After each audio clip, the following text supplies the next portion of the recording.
It's an old sailing superstition. A ship moving backwards at the start of a voyage means that disaster will come. But Renee Harris was a theater manager, not a sailor, and so when the ship she had recently boarded began reversing in the harbor, she thought little of it. She had been standing on the deck, looking down at the cheering crowd who had gathered below to see the voyage off. I can only imagine her excitement, the sea wind in her hair, an adventure ahead of her, and finally, the giant engine that had just roared to life. Huge propellers turned, roiling the water in the harbor. As they spun, the suction became so fierce that a nearby ship snapped loose from its mooring, which is when, to avoid collision, the ocean liner reversed its engines and floated backward, while tugboats corralled the runaway ship. Catastrophe averted. A bit of a hiccup, but overall, pretty lucky, right? Renee sure thought so. Until that is, she overheard a man beside her grumbling about the reversal's ill omen. Suddenly, he turned to her and posed a grave question. "Do you love life?" the man said. Renee replied in the affirmative. "Then get off the ship at Cherbourg," he continued. "If we get that far, that's what I'm going to do." Now, Renee Harris would end up ignoring that stranger's advice, but those cautionary words would haunt her for the rest of her days. If only she had listened, she would later lament. If only she had gotten off the ship when she had the chance. But that's the thing about history, isn't it? We can't change it, no matter how much we wish we could. And so Renee stayed on that voyage, and up until one fateful night in April, she enjoyed every moment of her luxurious voyage aboard the ship known as the RMS Titanic. I'm Aaron Mankey, and this is Lore.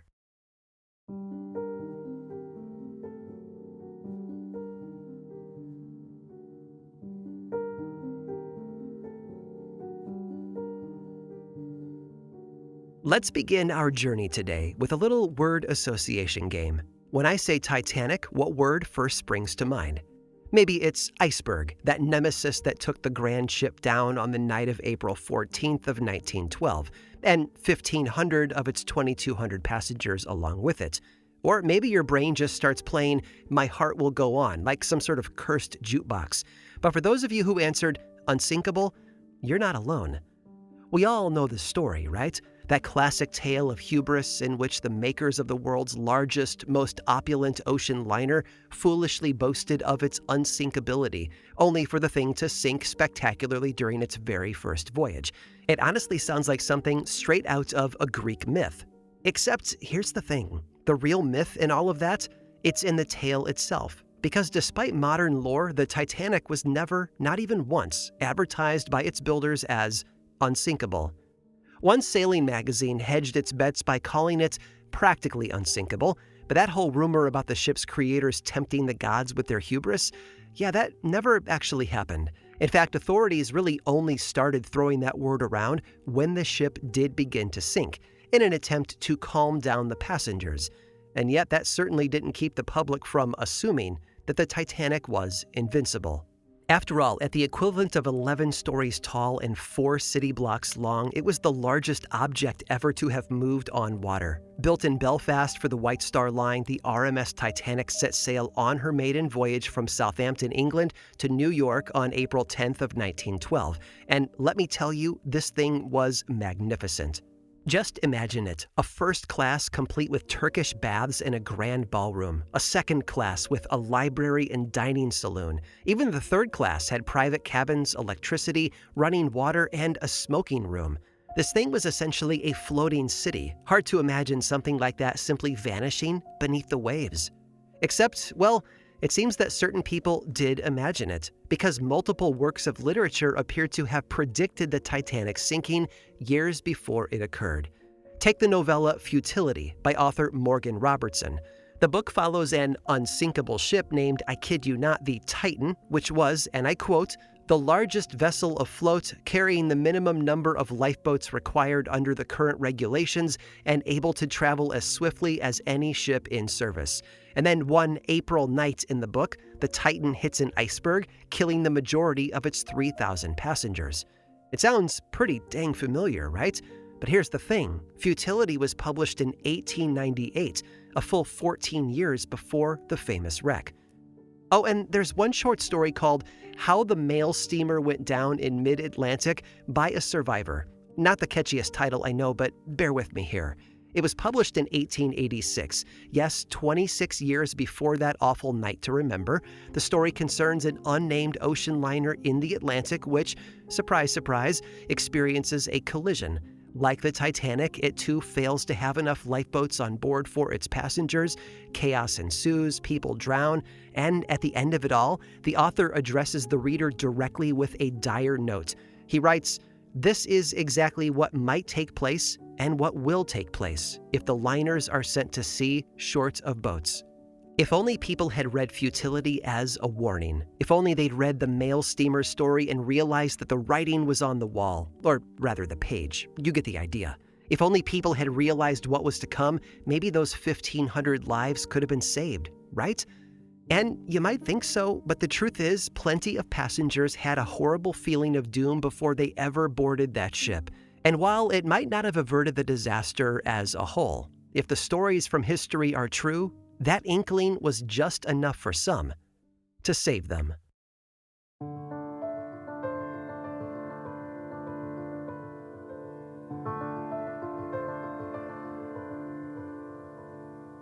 It was hard to ignore. Businessman J. Conan Middleton had just purchased passage on the doomed ship when he dreamt of its sinking not once but 2 nights in a row. As he later recalled, "I booked a cabin on the Titanic on March 23rd. I felt unaccountably depressed at the time, and on April 3rd, I dreamt that I saw the Titanic capsized in mid-ocean and a lot of the passengers struggling in the water. The following night, I dreamt exactly the same dream." And although thoroughly freaked out by this, he kept on packing until his business contacts in America cabled to tell him that it was fine if he wanted to arrive a few days later. With immense relief, Middleton canceled his tickets the first chance he got. Only later, when the news of the wreck hit the newsstands across the world, did he realize that those dreams had not only come true, but saved his life. And then there's the story of Esther Hart. When she boarded the Titanic with her husband and 7-year-old daughter, she was very much not looking forward to the trip. Although not a typically nervous person, she felt a sense of impending disaster ever since they had first bought their tickets. It didn't help that her husband tried to assure her that the ship was, and I quote, unsinkable, which Esther spat back was, and I quote, flying in the face of God. During the voyage, she got, well, a little weird to be honest. Convinced this impending disaster that she had predicted would occur after dark, she insisted on staying up all night and sleeping during the day, even as the rest of her family proceeded as normal. It seemed a very unnatural thing to me, her daughter Eva would later recall of her mother's odd sleep schedule, and I think also I was a bit apprehensive because I sensed her fear. And it turns out that unnatural thing paid off, because when the Titanic hit an iceberg at 11:40 p.m. on April 14th, Esther was wide awake, allowing her to rush her family to the upper deck and get herself and her daughter into a lifeboat just in time. Tragically, her husband was forced to stay behind and went down with the ship. Now, according to legend, even the Titanic's cat, a cat named Jenny, sensed ill luck was brewing and jumped ship before it headed across the Atlantic. A loyal part of the crew through the whole preparation process, Jenny had just given birth to kittens in a cozy corner. But shortly before the ship set sail, she was seen hastily carrying her bundles of joy one by one down the gangplank. And for one crew member named Joe Mulholland, that was all the warning he needed. That settled it, he later recalled. I went and got my bag, and that's the last I saw of the Titanic. Now look, I will admit, while these could be genuine examples of ill omens and precognition, there are oodles of other explanations as well. A transatlantic voyage is a big deal. I'm sure most of the 2,200 passengers were feeling some sort of anxiety around the voyage. Heck, plenty of people on Carnival cruises today probably dream of their ship sinking too, but no one bothers to mention those instances. But when the ship actually does sink, well now those dreams seem noteworthy, don't they? In short, confirmation bias. Plus, hey, I had a crazy dream and it saved me from dying on the Titanic. Makes for some pretty good cocktail party chit-chat, doesn't it? But alas, not everyone who predicted the sinking would live to tell the tale. Spring of 1912 was an awkward time for Major Archibald Butt. Not only because his name was Major Butt, I'm sorry, it had to be acknowledged, but the real reason for Major Butt's discomfort was the fact that his former employer, Theodore Roosevelt, was challenging his current employer, President Taft, in the upcoming election. None too pleased to be caught in the middle of that, Archibald decided to avoid the drama altogether by going on a European vacation with his very likely boyfriend, Frank Millet. At first, it seemed like a good idea, too. But as the date of departure grew closer, a strange sensation came over Archibald. He started telling friends that he, and I quote here, never had such a peculiar and constant feeling of impending trouble, and that he had the strangest feeling he had ever had in his life, that he was to be at the center of some awful calamity. In a state of increasing panic, he tried to cancel his reservation to go abroad, but loyal friend President Taft wouldn't have it, assuring his colleague that he deserved the break. Despite this, Archibald only grew more frantic. Before leaving, he insisted on drawing up a will, and even told the Secret Serviceman who he asked to witness it that he had an, and I quote, unaccountable feeling that he would encounter some terrible danger before he returned. But even though he felt all of this anxiety, he still went. And I can imagine his partner Frank trying to comfort him during their 6 weeks of travel, assuring him that it was just lingering work stress. And when time came for their vacation to end and for the duo to board the voyage home, Archibald had probably almost managed to convince himself of the same, right up until the moment their ship struck an iceberg. And I think you know the rest. The Major and his lover both perished on the Titanic's sinking. Archibald's body was never recovered. Yes, countless bad omens and premonitions seemed to precipitate the Titanic's dreadful fate. And by 2:20 a.m. on the morning of April 15th, when the grand vessel finally slipped beneath the waves, well, those missives from beyond the veil didn't go down with the ship. Instead, they only grew louder.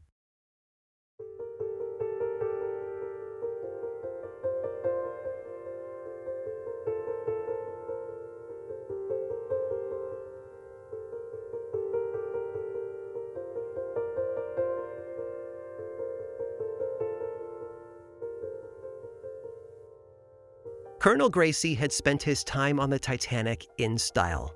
As a member of an old money family, Archibald Gracie IV, and yes, that's another Archibald for our tale, was sitting pretty in first class. He was returning home to America after a solo trip in Europe and was eager to get back to his wife and daughter. But in the meantime, he may as well enjoy himself.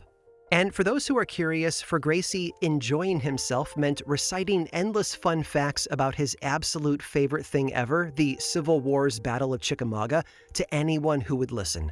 Truly a man after, well, someone's heart.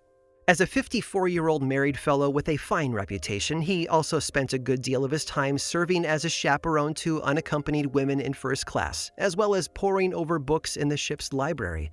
But at 11:40 p.m. on the night of April 14th, he was doing none of these things. No, in the moment of collision, Gracie was fast asleep, before being awakened with a jolt. The ship's engines, he realized, had stopped. Everything moved quickly from there. Throwing on his coat, he found himself on the upper deck, where the ship had begun to lilt. Moving fast, Gracie returned below to rouse the women that he had been chaperoning and help them to safety. Lifeboat after lifeboat descended into the water, and determined to save as many women as possible, Gracie did what he could to assist. At last, the final lifeboat dropped, and there Colonel Gracie remained, standing on the boat deck as the ship sunk into the water and sucked him down with it. "I was in a whirlpool of water," he would later write, "swirling round and round as I still tried to cling to the railing as the ship plunged to the depths below. Down, down I went. It seemed a great distance." And although the water was cold enough to kill him, all he could think of was the steam that must be screeching from the ship's boilers. What if, he feared, they exploded and he was scalded to death? He'd heard of such things happening on other shipwrecks. Men boiled dead like lobsters in a pot. Desperate, Gracie swam to the surface, but the water was so heavy and the sky so far above. He felt his endurance flagging. He could hold his breath no longer. Yes, this is it, he realized. The moment that he would die. He would never see his family again. I wanted to convey the news of how I died to my loved ones at home, Gracie wrote. As I swam beneath the surface of the ocean, I prayed that my spirit could go to them and say, "Goodbye until we meet again in heaven." Suddenly, he recalled a story that he'd heard from his wife's family. In it, one of their loved ones had, like himself, been swept up in a shipwreck and had been able to communicate telepathically to a family member on land. If it worked for them, why not for him? And why not now? I thought if I prayed hard enough that this, my last wish to communicate with my wife and daughter, might be granted. And so, Gracie shut his eyes, held his breath, and prayed harder. Meanwhile, at her sister's house in New York, Gracie's wife Constance couldn't sleep. She tossed and turned, unable to understand why she couldn't nod off quickly like she usually did. Eventually, she was so frustrated that she said out loud in the dark, "What's the matter?" Which is when a voice spoke back, ushering a clear command: "On your knees and pray." In Constance's own word, and I quote, "Instantly, I literally obeyed with my prayer book in my hand, which by chance opened to the prayer for those at sea. The thought then flashed through my mind, Archie is praying for me." Back in the foaming water around the Titanic, Colonel Gracie was filled with a surge of new energy. He swam madly toward the surface, and then he broke through. When news of the wreck reached America the next day, some part of Constance already knew what had happened. But what she didn't know was whether or not her husband was alive. As she would later write to her daughter, "Cannot you see your father in his tenderness for women and children, helping them all, and then going down with the ship? If he is gone, I will not live long." Now, as you may have gathered, Colonel Archibald Gracie did survive that night. But like a horror movie, with the monster returning just when you think you're safe, the Titanic would get him soon enough. Between hypothermia and injuries sustained in the wreck, his health would never recover. Colonel Gracie died in December of 1912, and in his last moments, his spirits must have found itself right back in that water again, desperately trying to save all he could. For his final words were, "We must get them into the boats. We must get them all into the boats."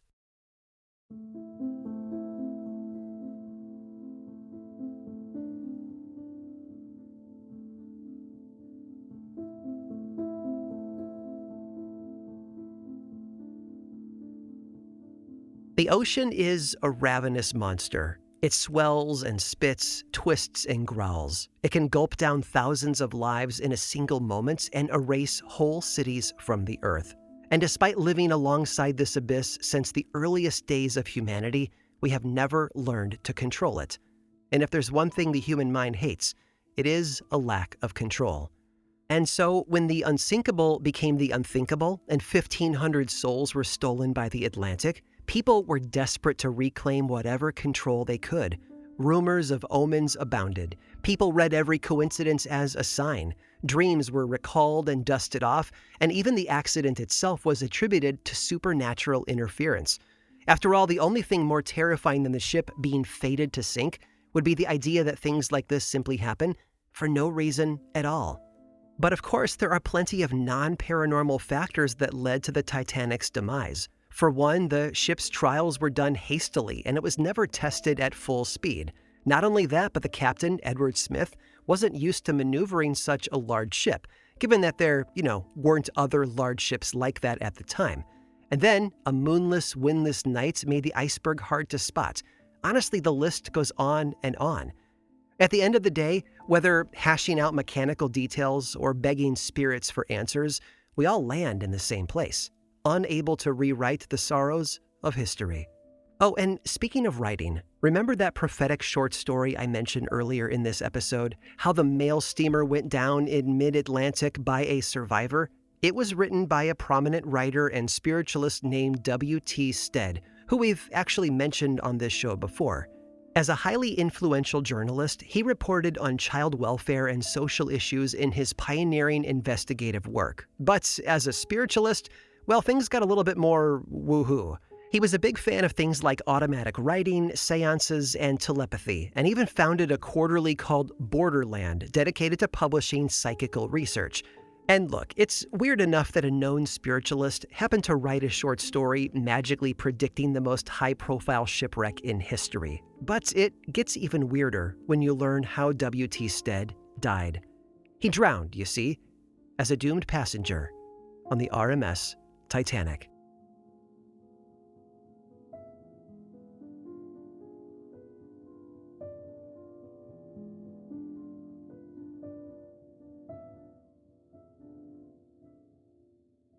I hope you've enjoyed floating through today's collection of stories about everyone's favorite shipwreck. It's incredible just how long the Titanic has managed to travel through popular culture, and the legends about it have proven to be more unsinkable than the ship itself. But don't stop clinging to the wreckage just yet, because I have one last story for you that might just make you question everything. Stick around through this brief sponsor break to hear all about it.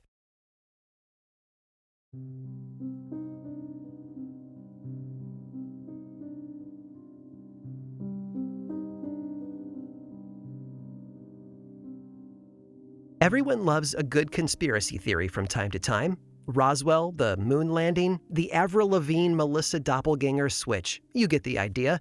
And if you're looking to distract your flat earther uncle at the next family dinner with a shiny new conspiracy, let me tell you, the Titanic has garnered more than her fair share. There is, of course, the theory that J.P. Morgan arranged for the ship sinking to kill off his business rivals, many of whom happened to be on board. Despite the claim falling apart when one asks how Morgan could have possibly arranged for the ship to conveniently hit a random iceberg that no one knew was there in the first place. And then there's the fringe theory that the ship was torpedoed by a German U-boat, although to believe in that one you'd have to ignore the fact that World War I had yet to begin. Others still believe that the Titanic never sank at all. No, she had been secretly switched out with her sister ship, the Olympic, and it was the Olympic who sank that night instead. According to this conspiracy, the swap and sink was done as an insurance scheme. The Olympic had been damaged in a collision. That part's actually true, of course, but it was suspected that the cost to repair her would have been more expensive than just sinking her for insurance money. Which, sure, is a thing that maybe people do sometimes, except for the fact that when you do the math, the amount the Titanic was insured for would not actually have covered the cost of the Olympic's loss at all. Add to that the fact that the hull number, 401, that belonged to the Titanic, not the Olympic, has been clearly seen on the underwater wreckage, and this theory takes on water pretty dang quick. But don't worry, there is one last conspiracy theory that may just defy explanation, and it has to do with the Titanic's captain, Edward Smith. It's a rule of the sea that the captain goes down with his ship, and as far as most historians are concerned, that's exactly what Captain Smith did. But there are some who disagree. Because, you see, the captain's body was never found. And sure, that in itself isn't that unusual. Most of the Titanic's victims were never recovered. But oddly, no one seems to be able to agree about what the captain was up to in his final moments. Some claim that he shot himself as the ship sank. Others that he merely stayed aboard as it vanished beneath the waves. And others still claim that he dove off just as the ship took its final plunge. Some even report him handing a baby up to a lifeboat before swimming away. Perhaps he even attempted to go down with the ship, but in the confusion, a lifeboat scooped him out of the water, not even realizing who they had brought on board. It's said that he was then smuggled aboard the Carpathia, hidden in a back room, and ultimately removed from the rescue boat in secret before starting a new life under a new name. So why all the secrecy? Well, a captain, as I said before, is supposed to go down with his ship. Had he been known to survive when so many others perished under his care, the man would have been universally despised. And honestly, given the absolute loathing lobbed at survivor Bruce Ismay, the White Star Line's managing director, I'd probably stay quiet if I was Smith too. Now, all of this is pure conjecture, of course, but in July of 1912, 3 months after the wreck of the Titanic, a fellow sea captain and former acquaintance of Smith's swore that he saw his comrade on the street in Baltimore, of all places. And this is where things get a little suspicious, because he didn't just glimpse the guy, he spoke to him. Captain Peter Pryall reported that he marched right up to the man and said, "Captain Smith, how are you?" Rather than correcting him or saying something like, "You must be mistaking me for someone else," the man replied, "Very well, Pryall, but please don't detain me. I am on business." So Prial followed the supposed Smith to a train station and watched as he bought a ticket to Washington. And then, Prial reported, Smith turned back as he walked through the station gate and called, "Be good, shipmate, until we meet again." Reporting on this incident, the New York Times insisted that Prial was, and I quote, "perfectly sane, well-to-do, and a consistent church member." Which leaves us with a mystery, doesn't it? Was Prial lying or confused? Did Captain Smith indeed escape the Titanic unharmed? Or did Captain Peter Prial encounter the ghost of an ancient mariner?